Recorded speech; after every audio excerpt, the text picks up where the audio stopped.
Seigneur, ce qui est précieux dans notre vie, il les jette comme si c'était rien, alors qu'ils l'ont mérité. Parmi les êtres que Dieu a créés, il y en a que 24 qu'il a choisi dans sa présence. Il y en a que 4 êtres vivants qu'il a choisi, Seigneur. Oh, nous nous préparer sa menu spirituel, qui est l'adoration. Seigneur, nous venons avec nos cœurs pour te préparer ce menu, Seigneur. Le menu que tu aimes, le menu de l'adoration, le menu que notre Père désire et recherche. C'est l'adoration, Seigneur. Nous voyons de ceux-là qui ont eu la grâce ce matin de t'adorer. Oh Jésus, toi tu ne recherches pas, Seigneur, les sages, les intelligents, les riches, les puissants, Seigneur. Mais ce que tu recherches, ce n'est que le cœur brisé. Ce qui vient en toi, Seigneur, avec un cœur brisé. Sois élevé, Seigneur. Avec le cœur brisé, nous venons pour recevoir notre consolation. Avec le cœur, Seigneur, touché, nous venons pour être consolés. Seigneur, avec des problèmes qui nous entourent, qui nous accablent, Seigneur, nous venons en toi pour chercher et recevoir la solution. Car tu es la solution à tous nos problèmes. Ce matin, Seigneur, ne nous oublie pas, Seigneur. Comme l'a dit ces voleurs, dont la sentence était déjà proclamée, déclarée, condamnée à mort. Seigneur, il s'est souvenu. Il a dit à côté de moi, il y a la vie. Il y a encore une vie. Aujourd'hui, si je la saisis, je vivrai. Même si je dois mourir, mais après la mort, il y a une vie. Et l'auteur de la vie est à côté de moi. Il s'appelle Yoshua Massia. Il s'appelle Yoshua Massia. Il a dit, moi je crois, malgré que l'autre n'a pas vu, mais moi je crois à ce royaume invisible. Moi je crois en toi, un roi. Seigneur, qui n'a pas de cortège, qui n'a pas un royaume visible. Mais moi, en tant qu'un être humain, avec les yeux visibles, je crois au surnaturel. Je crois au surnaturel. Je crois à la parole. Je crois à ce que tu m'as dit. Ne m'oublie pas. Quand tu reviendras, oh Jésus, dans ton royaume, Seigneur, tu l'as regardé. Tu l'as dit aujourd'hui même. C'est que les gens attendaient demain. C'est que nous tous nous attendons, Seigneur. Mais un voleur l'a eu à l'immédiat. Il y a des bénédictions immédiates, je le crois. Je crois aux bénédictions immédiates. Je crois aux bénédictions. Oh Jésus, il te contacte. Moi je le vois. Si les voleurs l'avaient eu, moi je crois la foi. Parce que tu es un Dieu qui n'a pas changé. La Bible dit tu es le même hier, aujourd'hui, éternellement. Parle-nous, Seigneur. Corrige-nous. Enseigne-nous. Bénis ton peuple, Seigneur. Afin que ton nom soit élevé. Afin que tu restes à jamais. Notre témoignage, Yahweh. Sois béni, Seigneur. Nous voici presque à la fin de l'année, Seigneur. Nos vies n'ont pas de témoignage, Yahweh. Nos vies n'ont pas de témoignage, Jéhovah. Seigneur, la Bible dit qu'ils l'ont vaincu grâce à l'action du témoignage et du sang de l'agneau. Seigneur, nous voulons, Seigneur, que notre témoignage soit notre victoire. Que notre témoignage soit notre force, Yahweh. Car notre force, c'est la joie de l'Éternel. La joie de l'Éternel est notre force, Jéhovah. Sois élevé, Seigneur. Sois élevé. Bénis et parle à ton peuple, Seigneur. Quand toi tu parles, il y a des choses qui se font spirituellement, physiquement. Nous comptons sur toi. Tu es le Dieu qui change la destinée, Seigneur. Dans le nom de Jésus, nous voulons que, Seigneur, tu transformes le logos en réma, Seigneur. Car c'est le réma qui sauve. Dans le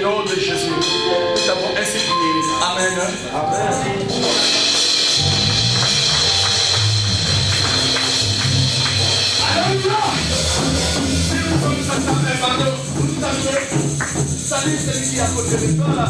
Lève-toi, salut. Lève-toi, salut.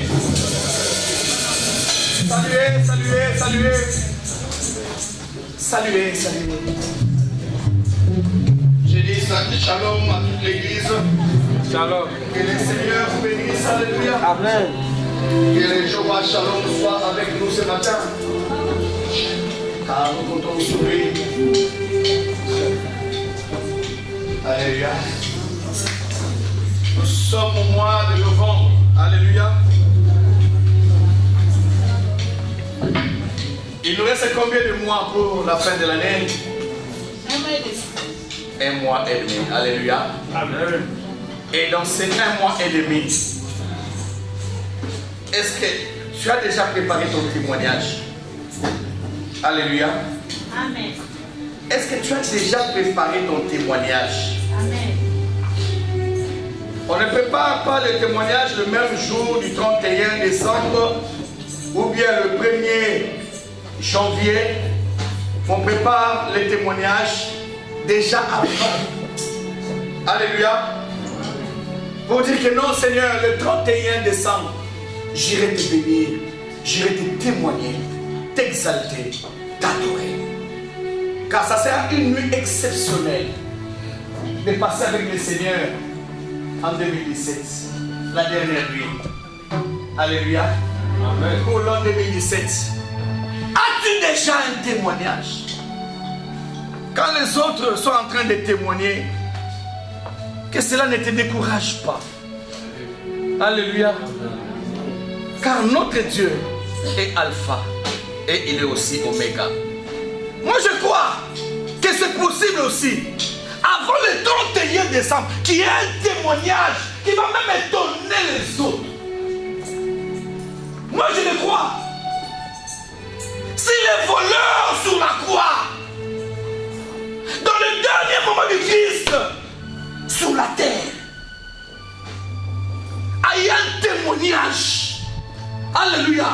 Amen. Il y a une parole venant de l'Éternel, venant de Dieu, venant de Jésus, pour nous dire que ce soir, aujourd'hui même, tu seras avec moi. Frères et sœurs, parfois les gens que nous qualifions aujourd'hui, nous appelons rien aujourd'hui. Nous donnons des étiquettes. Parfois demain, ça sera eux qui seront honorés. Amen. Alléluia. Amen. Parfois ceux-là dans la famille, qu'on ne mettait même pas un cas, qu'on ne faisait même pas attention, c'est ceux-là aujourd'hui qui portent le nom de cette famille. Tout le monde vient de rien. La masse informe. Nous venons tous de rien. D'une masse informe. Dans cette masse informe, il y a la grandeur. Il y a les grandes personnes. Alléluia. Amen. J'ai choisi toujours ceux qui sont rien. Voilà pourquoi nous verrons Dieu en train de choisir quelqu'un. Aujourd'hui, on parle de Salomon. Qui était Salomon? Absalom, Adonijah, régnait où était Salomon? Salomon n'était pas un enfant de la maison. Lisez bien la Bible. Quand il y a eu un inceste dans la famille de David, où était Salomon? On n'a pas cité Salomon. Il n'était pas là. Il n'était pas là. Salomon a gardé de la permanence chez Nathan. Le père adoptif de Salomon, c'était Nathan. Voilà pourquoi, parmi tous les fils de David, alléluia, amen, c'est lui qui a eu le cœur d'accomplir la mission de son père, c'était Salomon. Frère, attention avec les enfants que tu jettes. Attention avec les enfants que tu négliges. Ce sont ceux-là qui porteront ton nom demain. Alléluia. Amen. Qui porteront ton nom demain. Salomon est venu d'une famille de 11. Donc la maman était la femme de chacun de nous a son passé. Ne me juge pas selon mon passé. Ne me regarde pas selon mon passé. Juge-moi selon mon avenir. Tu comprendras mieux que non, il y a toujours de l'espoir pour une personne qui vit. Ne néglige pas la personne parce qu'il vit chez toi. Non. Derrière lui, il y a un grand Dieu qui peut faire de lui un grand homme demain. Ne néglige pas celui qui te porte le sachet. Ah, Jéhovah.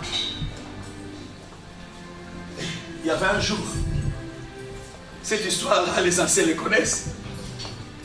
Alléluia. Moi, le travail que je fais, c'est porter les sachets. Je suis fier. Parce que je mange et je vis à la sueur de mes mains. Je me suis marié avec cet argent. Envoyé ma femme en France. Jusqu'aujourd'hui, nous vivons avec ça. Je bénis le Seigneur parce que je n'ai jamais été un pasteur mendiant. Et je ne serai pas. Amen. Si Dieu m'a appris ça, c'était pour me former. Amen. Quelle que soit la grandeur, j'ai dit Seigneur, même si tu m'amènes à un niveau où les gens sont... Non. Non, Seigneur. Je ne serai jamais mendiant parce que je ne l'ai jamais connu. Alléluia. Amen. Alléluia. Amen. Alléluia. Amen. Je ne vendrai jamais mon Jésus. Parce qu'il m'a appris à vivre dans la disette, dans la famille, à compter sur lui, à croire en lui. Dans un pays où il n'y a pas de social, j'ai cru à ce Dieu-là. Alléluia. Amen. J'ai cru que l'homme peut vivre sans social. Je ne suis pas né avec le social. Non, non, non. Je ne suis pas né avec le social. La souffrance m'a formé. Alléluia. La meilleure école de la vie, c'est l'école de la souffrance. C'est l'école de la souffrance. C'est qui donne la sagesse.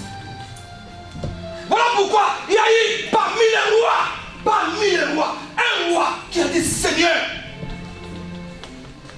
à l'âge de 20 ans, je vous apprends que Salomon est devenu roi à l'âge de 20 ans. Il n'avait que 20 ans. Il était encore jeune adolescent. Il venait de sortir de la puberté, de l'influence de la jeunesse.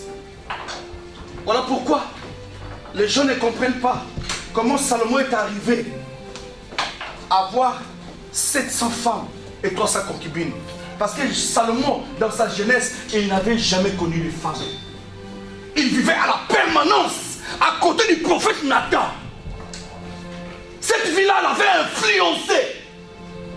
Quand il est venu à la vie publique, alléluia, à la vie publique, vous savez, hein, voilà pourquoi ceux qui sortent des couvents, ce sont les plus dangereux. Alléluia. Amen. Ce sont les plus dangereux. Amen.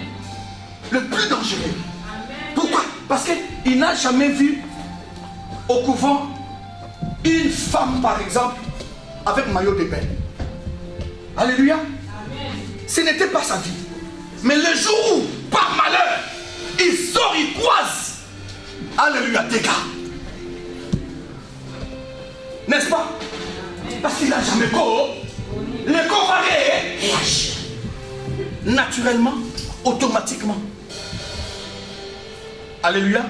Voilà pourquoi Salomon, sorti directement de la permanence, devenu roi, il était les défauts.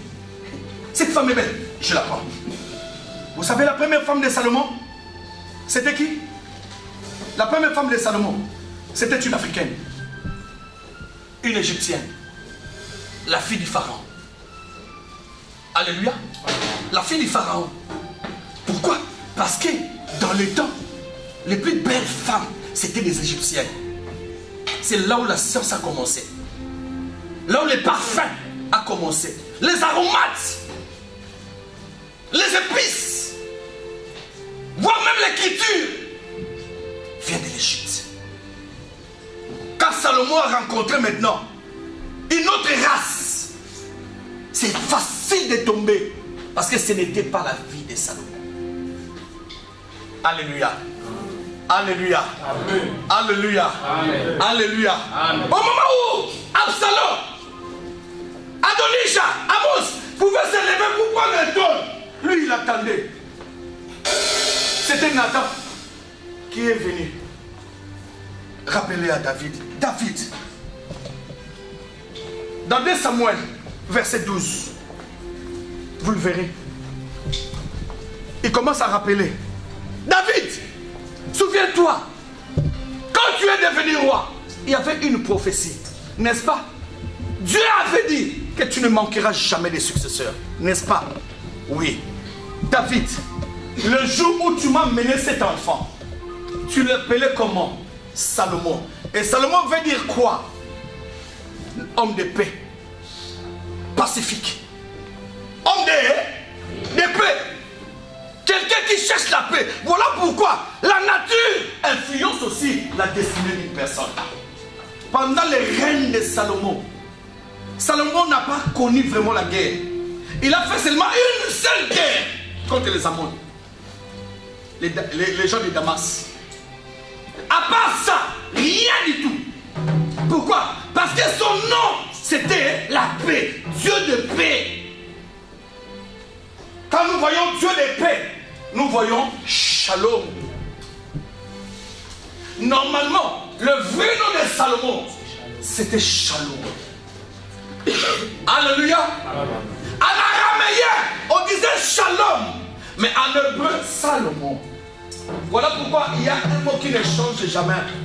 Même si tu vas chez les Turcs, tu leur dis Shalom, ils comprenaient que Shalom c'est Shalom. Les Égyptiens disent Salam. Hein? Les Arabes disent Salam alaikum. Hein? Salam, déjà c'est la paix. Salam alaikum. Mais les Juifs, ils disent Shalom. Alléluia. Que la paix soit avec vous. Alléluia. Mais Nathalie, David, moi, j'avais prophétisé sur cet enfant. Je l'avais appelé qui? Jedidja. N'est-ce pas? Cela veut dire quoi? Le bien-aimé de Dieu. Il sera le bien-aimé de Dieu. Or que si nous voyons très bien dans la Bible, il y a eu une seule personne que Dieu a déclaré l'homme selon mon cœur. C'était qui? C'était David. Comme on ne donne que ce qu'on a, un lion donnera naissance à qui? À un lion. Un chien donnera naissance à qui? À un chien. Voilà pourquoi Adonijah dans la révélation, pardon, Nathan dans la révélation, il a donné, il a changé le nom de Salomon, qui n'était pas mauvais, mais a un nom de la promesse. Quel est ton nom de la promesse? Aujourd'hui, nous voyons cette tendance-là. Le diable a commencé à le changer sur Facebook. Vous voyez des gens qui disent que la tendresse, la tigresse, la lionne, ce n'est pas un nom de la promesse. Le nom, c'est la nature, et le nom influence la destinée d'une personne. Alléluia. Amen. Alléluia. Amen. Alléluia. Amen. Voilà pourquoi Adonijah a compris. Il a dit comme lui, le Seigneur m'a dit, il sera ton successeur. Je veux lui donner le nom qui est attaché à ta promesse. Comme c'est toi, l'homme selon le cœur de Dieu, je donne à ton fils le bien-aimé de Dieu.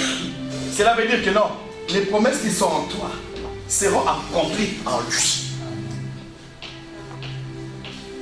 Alléluia. Amen. David n'avait pas compris.